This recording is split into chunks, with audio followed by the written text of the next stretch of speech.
Hello and welcome to IMR's first webinar of the year, Valuing Water, How Irish Industry Can Use This Resource Efficiently. We're delighted to have Marguerite Lynch, the HSE Manager at Hovion with us today, and she will be presenting Hovion's project with IMR, The True Cost of Water. But first, we have IMR's Water Research Engineer, Anna Santos, who will give an overview of the water situation in numbers around the world and in Ireland in terms of quality and availability of the resource. Anna has a degree in Urban and Environmental Engineering and a master's in sanitary engineering. She has more than 10 years of experience working as a water engineer, and her work in IMR involves collaborations with international organizations under programs to improve water management and circular economy in the industrial context, especially in the food and beverage, dairy and pharma industries, where water reduction and improvement has been a challenge.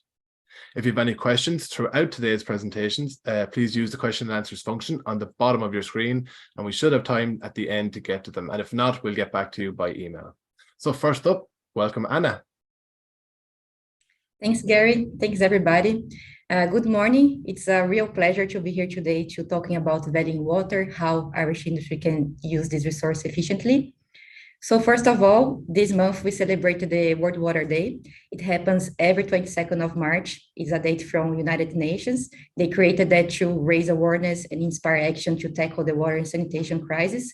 And that's pretty much related to the SDG number 6, which is their Sustainable Development Goal, water and sanitation for all by 2030. And well, every year they have a message. This year message was be the change you want to see in the world, every drop counts. And that pretty much connects to me. That's why I'm here today talking about water. When I was a kid, I used to live close to a polluted river. And when it was in summer months, I could kind of see there was a bad smell there. And when it was raining, I could see some floods going on. So I just thought, what can we do? Like, what would be the action needed? And then it inspired me to be in this career of sanitary engineer. And hopefully by today, I can inspire some of you as well to take care of water. So I'd like to bring some numbers the United Nations just put into their website. It's related to the global status of water and also a snapshot in Ireland. So yeah, in terms of drinking water, 74% of the world's population uses a safely managed drinking water service. And in Ireland, it's 97%. In terms of sanitation, 54% of the world's population uses a safely managed sanitation service, although in Ireland is 83%. For wastewater, 56% of the world's domestic wastewater is safely treated, and in Ireland is 83%. Some other numbers in terms of water stress, 19% of the world's renewable water resources is being withdrawn after taking into account environmental flow requirements, and in Ireland, this number is pretty much similar, 20%. In terms of water quality, 60% of the world's monitored water bodies had good ambient water quality, and in Ireland, also very similar, 59%. In terms of efficiency, though, there are some differences into numbers here. We have $19 per cubic meters in the value added from the use of water by people and economy by the global level. And in Ireland, we can see this number is pretty higher, is $243 per cubic meter. So just put into details the last numbers I presented in water stress. It occurs when the demand for water exceeds the availability during a certain period or when there is poor quality restricted for its use. And as you can see from this map, Ireland is not too bad in terms of water stress. It means it's not stressed for water in terms of quantity. It's blue, so that's good in comparison to other situations we can see in the world. But even though we have a lot of water, the quality is not the best of the world. You can see here it's yellow into the whole world view. So yeah, it means it's not only quantity, but it's also quality. And the price also, we can see in Ireland, the water is one of the most expensive of the world. That's together with other European countries, Australia, and the east of Africa. So well, what's important to say today is that water is not free and it's a finite resource.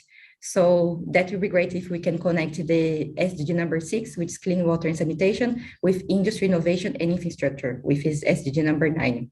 And with some water savings, we can build our very aimed sustainable manufacturing industry we want to see.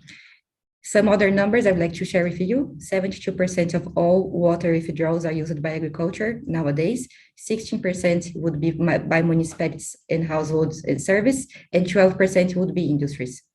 Global demand is projected to increase 55% by 2050, and industry has a big piece into that, representing 400% of increase in this period. That's what some general numbers I'd like to share with you all. Heading back to Gary now. Many thanks. Thank you, Anna. I love the story of how you decided to become a water research engineer. As a child, you saw a problem, thought someone needed to do something about it, and then decided that you are someone, so you did something about it. Great. Also, some really interesting numbers there, and we'll be hearing more from you later. And again, if you have any questions for Anna or for Marguerite, you can use the question and answers function on the bottom of your screen. Now it's time to bring in Marguerite Lynch from Hovion, who will present on Hovion's project with IMR, The True Cost of Water. With over 20 years of experience in wastewater, waste management, and MPI, Marguerite has recently started supporting the energy management team. She has a deep technical interest and understanding of environmental compliance and sustainability.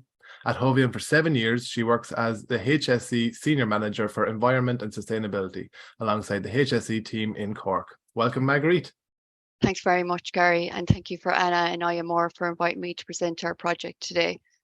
This will be a whistle-stop tour of our project that we completed in Q3 of 2022. So the project is called The True Cost of Water. So a little bit about Hovion. So Hovion is an extensive facilities for the drug manufacturer.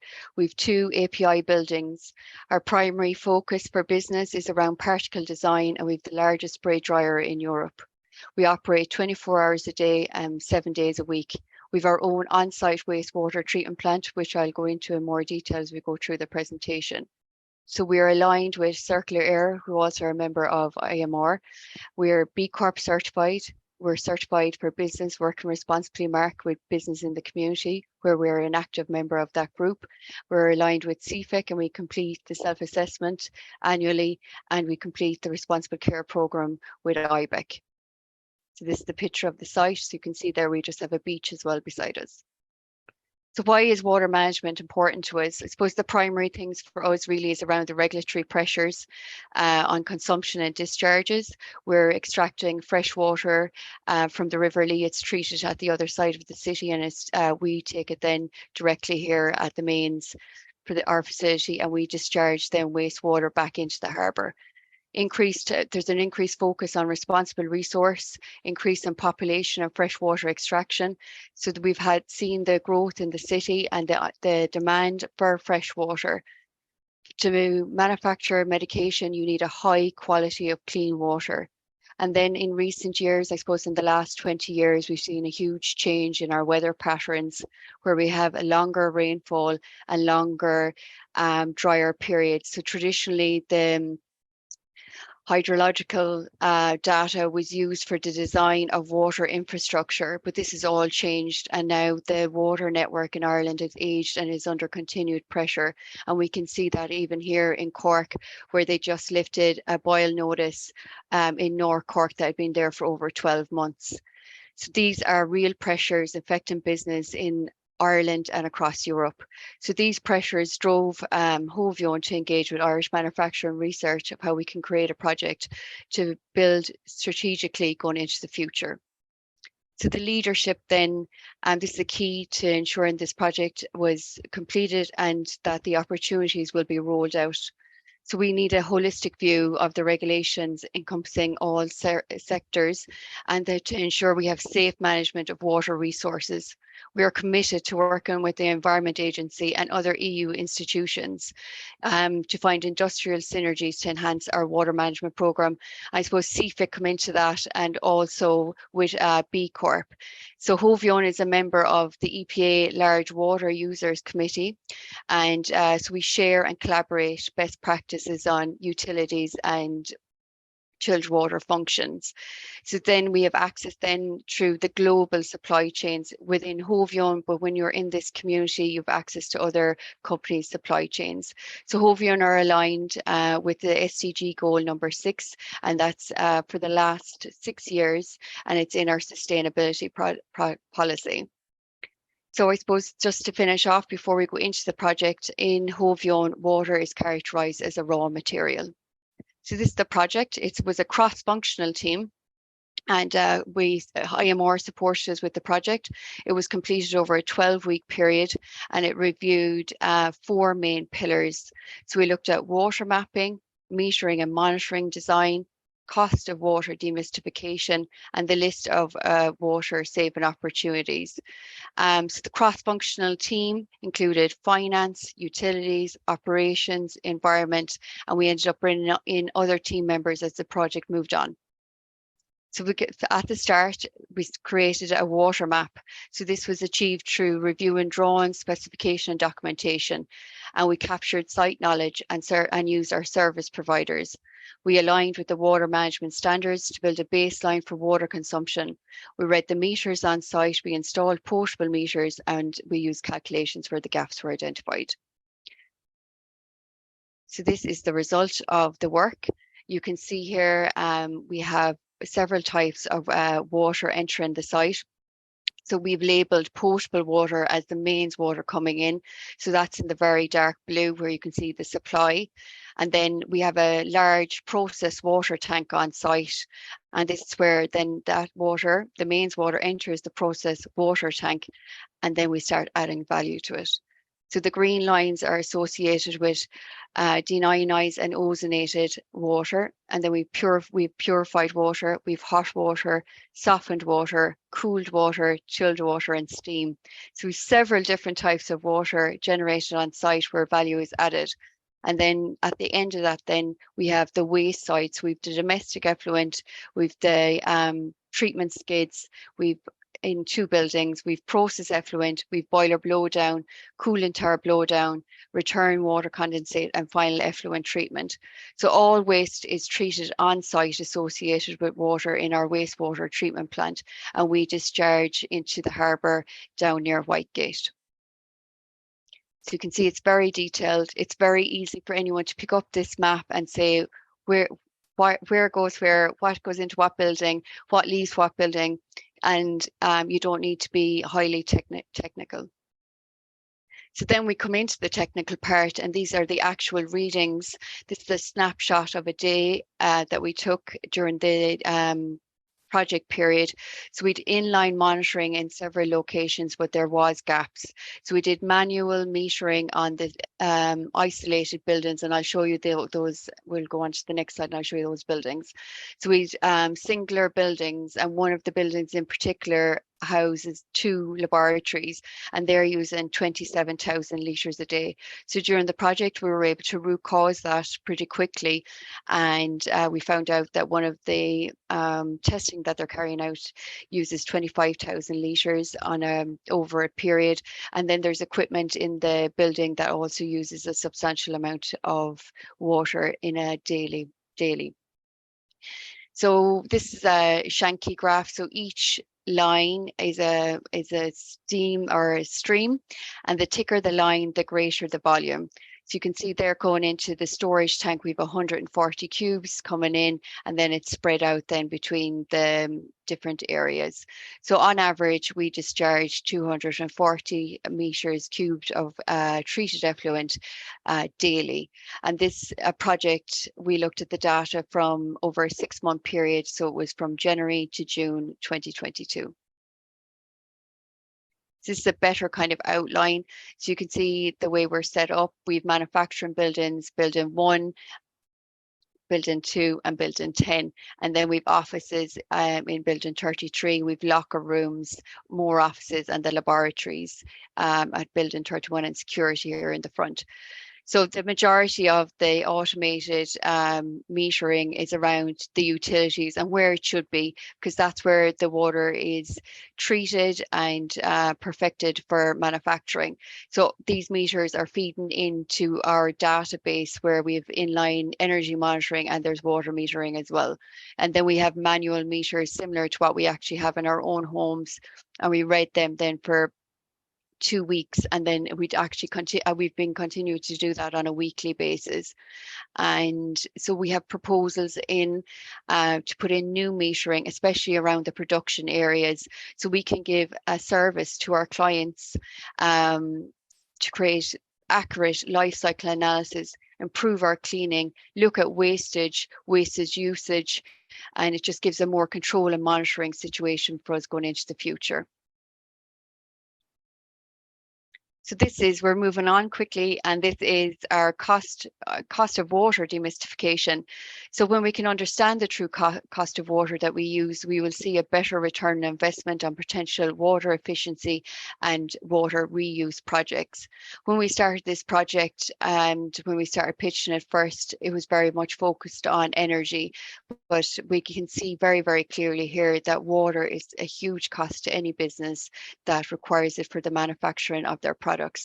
So the variable costs for us is around sludge and chemicals. That's chemicals that we use in the manufacture of ODIW and purified water, but there's also chemicals down at the wastewater treatment plant. So then the fixed costs then are around energy consumption, our external service providers, our internal labour, goods, water analysis, and our regulatory requirements. So the bills then were analysed from January to June, and then we calculated the total operational cost. So we have a total there of 1.4 million, just over 1.4 million for a 6-month period. So this is a more detailed breakdown of the costs, and you can see there from this chart, we are purchasing in potable water from Irish Water at €2.37. And if that water just goes straight through the system here, it costs us €14.37 to treat it on site, and we're discharging at €16.74. So that is considerable costs without doing anything, without adding any value. That is a lot of money. So that's something we're targeting to reduce. Then the processed waters, where we're starting to add value, where we're softening it, we can move through the costs. Our highest costs on site, as everyone can expect, is chilled water, and we're using 500 litres of that a day. But it all depends on the processes. Hovion is a CDMO, so we're a contract manufacturer, as we go and pitch for business, and then the companies come here and we manufacture their products. So it really is dependent on the products, what's the recipe, how much water they're using, and what are their cooling requirements. So I can answer questions on that as we are going through it. So the electrical costs were the largest at the time. They were 40%, and then we had internal labour, and then it starts going through. So the list of water saving projects, we've 5 identified, and I suppose I was very critical that we would have real projects that we could really achieve, and we're going to focus on 2 of them here. So there's a piece of equipment in the laboratory called a muffle furnace, and it's required for safety. So this uses 12 meters cubed of fresh water per day in its operation, and it's continuously on. So we've challenged this around this operation doesn't need to be on all the time.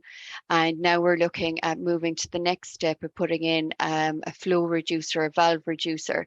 So this small investment of €1,000 would have a potential savings of €73,000. So just like I showed you earlier, when you add the potable water with the treated water, because this is just single path, the water is just coming in and it's going straight for a discharge, and that's where the savings are calculated from. So there's a savings in volume there of 4,380 meters cubed per annum.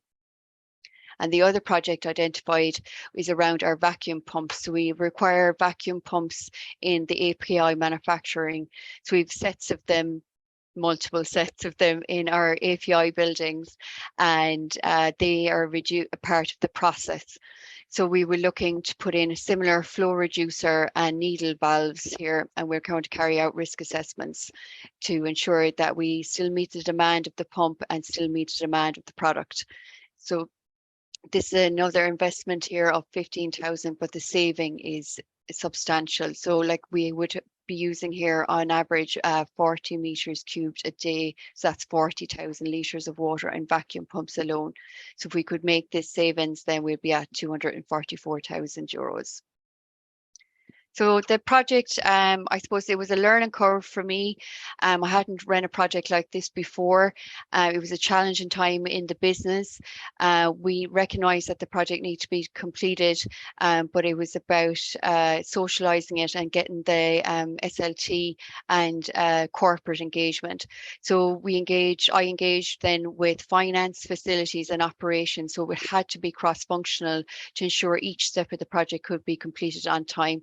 We had a time management then of 12 weeks. So we set up a milestone to be achieved each week. So that kind of kept momentum going and kept the project team motivated.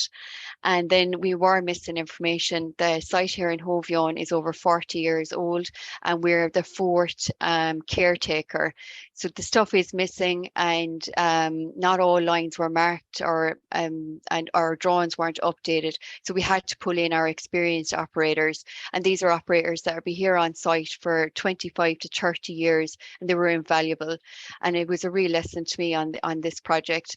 We also pulled in our service providers and use their additional technical support because they're seeing similar equipment in other sites and they have all the background knowledge and they've all the technical maintenance reports, all that information at hand, easy access, an hour, 2 hours, very, they can move you forward in the project where you're hitting walls. So we walked each piece of equipment from the main water source into each area to validate the drawings and to create the water schematic, which we showed at the start. So water meters on site are classified as non-critical. This means that they're not calibrated annually. Wastewater meters are, because they're part of our regulatory requirement. So that's something we're trying to change here since this project. So I suppose just to wrap it up, the True Cost of Water was a true cross-functional project. And the key learnings were identifying the large water users across the site. We created a list of opportunities focusing on water reduction. And now we have accurate costs on water management and operational costs, which we didn't have before. And I suppose for anyone that goes forward for CapEx, there's always that, what's the return on investment? And with this project now, we can bring this data forward to say, look, we put in an investment here, there is a return. And what surprised us, I suppose, was the team members and the service suppliers' level of engagement around the project. Everyone is keen to get involved with a climate project or environmental project, just even to say, yeah, I was participating in this project. It was incredible for me. So, and then the last one then was the volume of water that they used in the laboratory was a real take back. So I'll finish up, and if you have any questions, we can put them in the Q&A and I'll hand you back to Gary. And thank you very much. Thank you, Marguerite. I mean, some really impressive results there. Not only the water savings, but of course which are important, but the monetary savings too, equally important. Well, what are the main reasons that Hovion wanted to reduce its water consumption in the first place, or what was the driving force behind getting started with the project? I suppose, Gary, the first driving force is we got a new license, a new IE license, and we knew it was coming into effect in October of last year. And this really changed our emission limits. We would have had an emission limit of COD of 3,000 and we got dropped back to 300. So what were we going to do? How were we going to meet that limit going into the future and still attract new business? So we had to look at the source of all the water being generated on site. And that was our primary reason. And then you start moving through sustainability, savings, energy savings, etc. It all came together. Well, we've got some more questions for you, which we'll get to the end, but I'll invite Anna back in now to bring us through some of the possibilities and opportunities that are available for companies to get involved with IMR. So welcome back, Anna. Thanks, Gary. Thanks, Marguerite. So now I will present what will be the water management plan that IMR can support the companies in the country. We work into 3 pillars. So first one would be water visualization, second would be water optimization, and the third one would be water excellence. And in all of that, we will have training that kind of cross over all the pillars. And well, some details into that. Phase 1, water visualization. From that, you can get significant information about your site. Detailed water balance map, as Marguerite just presented in the case of Hovion, a metering plan, an in-depth water usage and cost analysis, and identification of opportunities. In terms of phase 2, water optimization, that would be kind of plenty of possibilities, but just kind of highlighting some of them here, that would be related to reuse, recycle, reduce, recover, also best industry practices, water reuse exploration, wastewater treatment plant efficiency, clean in place, our CAP optimization, reduction of hydraulic load. Another thing to explore would be upgrading of monitoring equipment and a leakage plan. In terms of phase 3, water excellence, there are the training that can be related to water or also clean in place assistance, the CIPs. There's some certification advisory that we can get sorted in terms of Alliance for Water Stewardship, EWS, which is European Water Stewardship, and the ISOs related to water, ISO 20426 and ISO 14046, and CIP validation as well would be into water excellence. So just to put into pictures what I was just explaining, in terms of data acquisition and baseline, you as a company, you have water demand, which is your water in, and also you have some water out, which is the wastewater. At some case, you need to protect the water that you receive, and also in some case, you need to post-treat it before discharging into a river or the sea or even to the mains. Also, you can have reuse on site, and for that, do you have the data? If you don't have, we can help us to get that and acquire this baseline.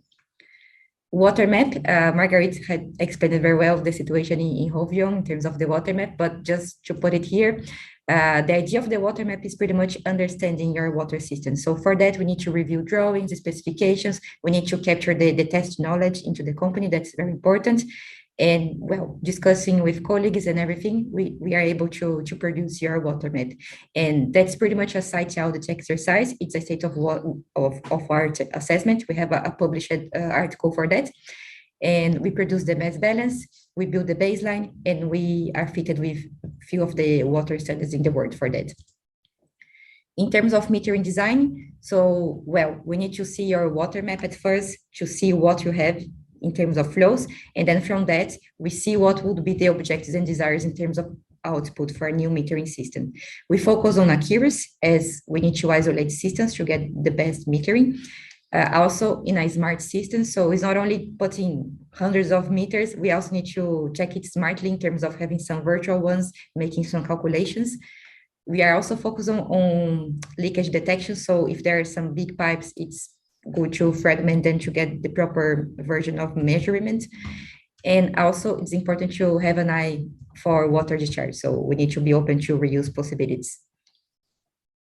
The true cost of water. So it would be pretty much the image of this iceberg. I would like to bring this iceberg to illustrate it. So in general, we see the top of it, which is pretty much what we pay for our water, for example, but there are so many other expenses that we need to count, and you could see from Rouvion's presentation how it can look like in the end. And well, that's related to chemicals, that's related to energy, to storage, to all the capital and operating expenses the company has. Water optimization, as I mentioned, that would be kind of a very big word, like there are so many water optimization that can be done in a company, but just illustrating one here, water reuse at cooling towers, for example. So what we can help you, if you want to do that, we can check the technology available in the market and compare scenarios in terms of implementation costs, in terms of the saving into water, the return of investment, and the value of the technology itself. So water excellence, we work with few of the certifications in the markets. So Alliance for Water Stewardship, European Water Stewardship, the ISO 20426, so that's the health risk assessment and management for non-potable water reuse, and also the ISO 14046, water footprint. So we could help you somehow into all this water excellence pathway. Training, we can help with water quality, with detergents, what few nuances regarding cleaning and cleaning in place stages. So CIP delivering systems, common issues with CIP systems, monitoring, verification and validation, optimization, and reducing footprints. That's myself and Nayo Mulan in the water team of IMR. And a few of the clients we have been to our journey would be White Nutrition, Campbell's Medical, Rouvion, Johnson & Johnson Vision Care, and there are more to come, I'm sure. That's it from me. Many thanks, Gary. Many thanks, everybody. Thank you, Anna, and thank you again, Marguerite. I'll invite you back in now as we have some questions from the attendees, and I'll start with you, Marguerite. How does Hovian set KPIs around water management? I suppose this has been a bit of a tricky one over the years. Water management would have been linked into the energy consumption, so we would have had targets around that, but it would have also been linked in with our waste. So we would have waste KPIs, but we would like a more formal KPI and a more formal measurement. So maybe people that are listening today might be able to come forward with something there. But yeah, it is a challenge, as behaviours around water usage in Ireland, people still think it's free, but it does have a high value. Yeah. And Anna, how does a company know where they should start? Is it just a matter of having a conversation? Yeah, I would say first thing, we go inside, we can see what's about into the factory, and it depends pretty much if the company has some visualization on their data. Like in some case they don't have it, so we start from scratch. But yeah, there's a few cases as well that we can start with the water excellence or the water optimization one. And is it possible for a company to work with IMR without any visualization? That's something that we can work with them with. Yeah, for sure. If there's something that they know they need to do, some reuse that they have been seen to their process, and they just would like to focus on that, we're happy to help as well. Okay, very good. And Marguerite, can you share one success story of how you saved water at Hovian? I suppose our biggest success is around the lab, because there was so much interest and they all got very deeply involved when we started challenging them on their usage. And it was fun as well. And I suppose the big success for us is really the team level engagement.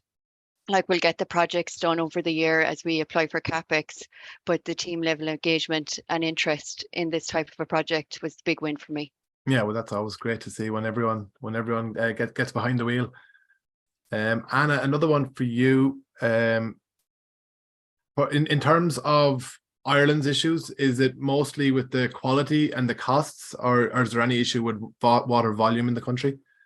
Yeah, the water volume is good. Like, we're in an island and we have plenty of water. But then, yeah, the thing is that the quality can vary pretty much into some parts of the country, and with different issues. Like, we have the East Coast with some stuff with hardness, and we have the West Coast with decision. And then the East Coast, like, even though there is no decision, there is much more people. So you see, like, it can vary pretty much in terms of quality and cost.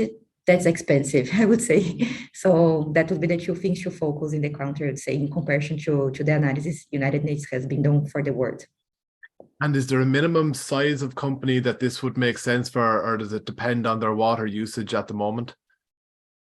Yeah, in general, I mean, all companies that they have water into their production, that would be something very relevant. But yeah, some companies, they just have, they just want to implement rainwater harvesting, for example.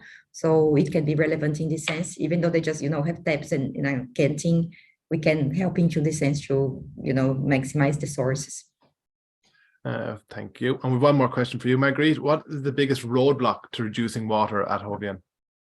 I suppose I touched on it there. It's getting the buy-in from the upper tier. Like, we want to do it, we want to make the change, but other stuff took priority. Like this, if we look back at this time last year, it was all energy, it was all gas, but it's about bringing everyone up, educating people on water management and how good it is for our customers to be able to show that we have projects like this, we're able to build it into their life cycle analysis.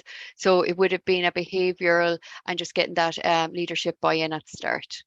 Very good. Well, thank you both for two very good presentations, and thank you to all the attendees for joining this morning. We will get the recording out and we'll have it to you probably within the next week or two. If you have any other questions on anything that Anna and Marguerite were talking about, you can email us in and we'll get back to you as soon as possible. That's all from us. We hope to be back in April with another webinar, so keep your eye out on our social media channels for that. Thanks for joining and see you soon.